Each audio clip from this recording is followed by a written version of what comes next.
L'enjeu de la vie de nombreux observateurs à l'occasion de ce renouvellement des organes de base, c'est le RDPC de demain. Ce RDPC qui survivra sans nul doute après le départ du pouvoir du président national de ce parti, en espérant qu'il s'agit là de son dernier mandat. Les futurs dirigeants de ces organes de base dans la Bénoué se doivent donc de refléter l'image du nouveau RDPC fort et dynamique. De la section jusqu'à la cellule, dans tout le département de la Bénoué.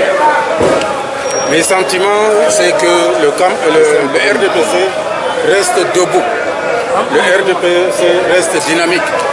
Et il veut se redynamiser encore avec le renouvellement de tous ces bureaux, n'est-ce pas, des responsables des bureaux sur le terrain. C'est des mouvements, n'est-ce pas, statutaires, prévus par les statuts du RDPC.